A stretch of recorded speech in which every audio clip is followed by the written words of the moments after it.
Soluble salts के बारे में बात करते हैं जी। सॉल्युबल सॉल्ट्स क्या हैं? जैसे कि नाम से पता चल रहा है, कुछ ऐसे नमक हैं जो कि किसी चीज़ के अंदर सॉल्युबल होंगे या हल पजीर होंगे। तो अगर नमक का नाम लिया जाता है तो उससे मुराद सिर्फ खाने का नमक ही नहीं है, बल्कि और भी बहुत सारे सॉल्ट्स मौजूद होते हैं। For example sodium nitrate salt, इसका फॉर्मूला लिख रही हूँ NaNO3, और इसका हमने साथ ही नाम भी लिख दिया है सोडियम नाइट्रेट सॉल्ट। इसके साथ साथ हम एक और सॉल्ट का अगर यहाँ फार्मूला लिखें, CaCl2 कैल्शियम क्लोराइड सॉल्ट है। तो इससे हमें पता चल गया कि टेबल सॉल्ट यानी कि सोडियम क्लोराइड के अलावा भी बहुत सारे सॉल्ट्स जो हैं वो मौजूद होते हैं। और सोडियम क्लोराइड सॉल्ट को आमतौर पे स्टेबल सॉल्ट भी कहा जाता है, यानी कि खाने का नमक।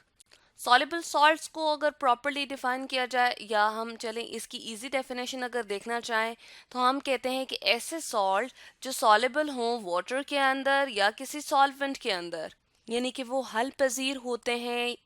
ये सॉल्ट्स जो हैं सॉल्वेंट के अंदर हल पजीर होते हैं। और सॉल्वेंट हम जो है यहाँ पर अगर वाटर ले रहे हैं तो इसका मतलब ये है कि वाटर के अंदर भी ये क्या होंगे, हल पजीर होंगे। जैसे फॉर एग्जांपल हमने एक बीकर ऑफ वाटर ले लिया है और इसके अंदर लेट सपोज हम कैल्शियम क्लोराइड सॉल्ट जो है वो ऐड करते हैं। तो थोड़ी देर बाद क्या होगा कि ये इसके अंदर अच्छे से डिज़ोल्व हो जाएगा। और जब डिज़ोल्व हो जाएगा तो हम कहेंगे कि कैल्शियम क्लोराइड जो है वो चूंकि इसमें हल हो गया है, तो इसलिए ये क्या है, ये सॉल्युबल सॉल्ट है। तो ऐसे तमाम सॉल्ट्स जो सॉल्वेंट के अंदर डिज़ोल्व हो जाते हैं, हल हो जाते हैं। और यूजुअली अगर हम सॉल्वेंट जो है वो वाटर ले रहे हैं, जैसे इस केस में हमने ले लिया है, तो उसके अंदर भी हल हो जाते हैं। तो उनको हम क्या कहते हैं, सॉल्युबल सॉल्ट्स। अब सॉल्ट्स बेसिकली क्या होते हैं, आयोनिक कंपाउंड होते हैं। आयोनिक कंपाउंड का मतलब ये है कि दो आयन से मिलकर बनते हैं। एक होता है पॉजिटिव और दूसरा होता है नेगेटिव। अब फॉर एग्जांपल अगर यहाँ हम NaCl की ही एग्जांपल ले लेते हैं, सोडियम क्लोराइड की, तो इसमें ये वाला आयन, सोडियम का आयन +1 होता है। और क्लोराइड का जो है हम कहते हैं ये कौन सा आयन होता है, ये नेगेटिव आयन होता है। तो दो आयन्स के कंबाइन होने से ये आयनिक कंपाउंड बनता है जो कि सॉल्ट कहलाता है। वाटर के अंदर जब डालते हैं तो इसके ये दोनों कॉन्स्टिट्यूएंट जो हैं डिसोसिएट हो जाते हैं, या ये दोनों आयन्स जो हैं वो अलहदा अलहदा हो जाते हैं।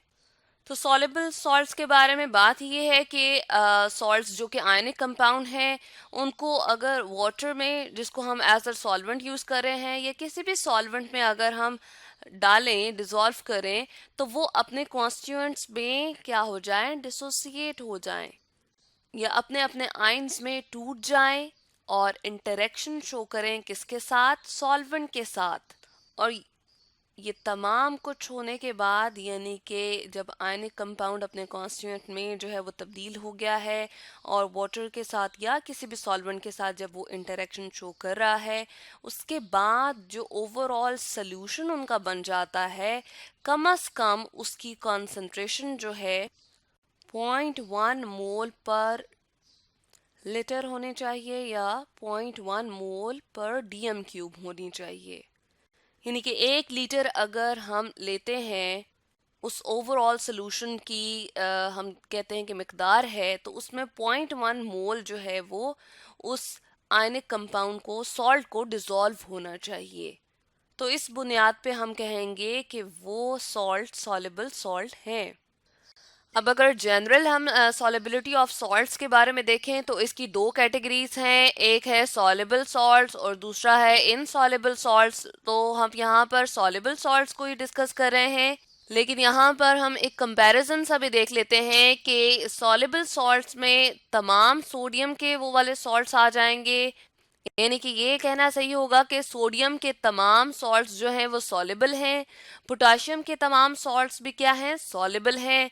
इसी तरह से अमोनियम के जो सॉल्ट्स हैं और नाइट्रेट के जो सॉल्ट्स होते हैं, जैसे एग्जांपल्स में अगर बात करें तो सोडियम के सोडियम क्लोराइड सॉल्ट है, पोटाशियम का पोटाशियम क्लोराइड सॉल्ट ले सकते हैं। अमोनियम अमोनियम क्लोराइड सॉल्ट है, और सोडियम नाइट्रेट सॉल्ट। इसके अलावा भी बहुत सारे सॉल्ट्स हैं जो इन आयंस के अगर बने हों तो वो सॉलेबल होते हैं। सॉलेबल सॉल्ट्स के अंदर ही अगर देखें तो तमाम क्लोराइड और आयोडाइड्स जो होते हैं, यानी कि इन आयंस के साथ जो सॉल्ट्स बना रहे होते हैं जैसे सोडियम क्लोराइड या सोडियम आयोडाइड, ये सॉलेबल होंगे। लेकिन लेड टू क्लोराइड और लेड टू आयोडाइड, इसी तरह से सिल्वर क्लोराइड और सिल्वर आयोडाइड, ये सॉल्वेंट के अंदर डिसॉल्व नहीं होते या हल पजीर नहीं होते, इसलिए इनको कहा जाता है इनसॉल्युबल सॉल्ट। तमाम सल्फेट्स के जो सॉल्ट होते हैं जैसे सोडियम सल्फेट है या कॉपर सल्फेट है, वो सॉल्युबल सॉल्ट होते हैं सॉल्वेंट के अंदर। ये वाटर जिस तरह से अगर हम सॉल्वेंट के तौर पे ले रहे हैं तो उनके अंदर डिसॉल्व हो जाते हैं। जबकि barium sulphate, calcium sulphate, led to sulphate, ये क्या है? ये इनसॉल्युबल सॉल्ट हैं, ये हल पजीर नहीं होते। सोडियम कार्बोनेट अगर देखा जाए, पोटाशियम कार्बोनेट और अमोनियम कार्बोनेट, ये सॉल्युबल सॉल्ट्स होते हैं। लेकिन बाकी तमाम कार्बोनेट्स जो सॉल्ट बना रहे होते हैं या सॉल्ट के कार्बोनेट्स हम कहते हैं, जो सोडियम कार्बोनेट, पोटाशियम कार्बोनेट और अमोनियम कार्बोनेट के अलावा सॉल्ट्स हैं, वो इनसॉल्युबल सॉल्ट होते हैं। अब हम देख लेते हैं कि सॉल्युबल सॉल्ट्स को हम प्रिपेयर कैसे करते हैं। तो प्रिपरेशन ऑफ सॉल्युबल सॉल्ट्स को हम देखेंगे। सबसे फर्स्ट मेथड है हमारे पास कि by reaction of N acid and base. तो एसिड और बेस जब भी आपस में रिएक्ट करते हैं तो न्यूट्रलाइजेशन होती है, और न्यूट्रलाइजेशन को हम क्या कहते हैं कि एसिड और बेस का आपस में रिएक्शन होना, यानी दोनों वाइस वर्सा हैं। और neutralization is reaction between acids and bases. क्योंकि एसिड की खासियत तेजाबी होती है और बेस की असासी है, या हम कहते हैं कि अल्कलाइन नेचर है। दोनों की ऑपोजिट जो है वो नेचर क्या होती है, एक दूसरे को न्यूट्रलाइज करती है। तो इसके लिए हमने दो रिएक्शन जो है वो मेंशन कर दिए हैं। एक है NaOH, यानी कि सोडियम हाइड्रोक्साइड को हम रिएक्ट करवा रहे हैं हाइड्रोक्लोरिक एसिड के साथ। तो रिजल्ट में जो सॉल्ट बन रहा है टेबल सॉल्ट है, इसको NaCl सोडियम क्लोराइड कहते हैं, और साथ में वाटर बन रहा है लिक्विड स्टेट में।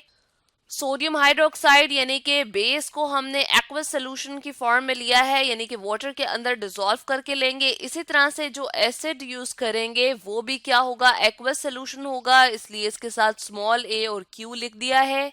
तो रिजल्ट में क्या बना है, सॉल्ट और वाटर। और ये जो सॉल्ट है ये क्या है, ये सॉल्युबल सॉल्ट है, वाटर के अंदर या किसी भी सॉल्वेंट के अंदर ये डिसॉल्व हो जाएगा। वो वाले सॉल्वेंट जो यूजुअली हम सॉल्ट्स के डिसॉल्व करने के लिए लेते हैं उनमें डिसॉल्व हो जाएगा। इसी तरह से बेस ली है पोटाशियम हाइड्रोक्साइड।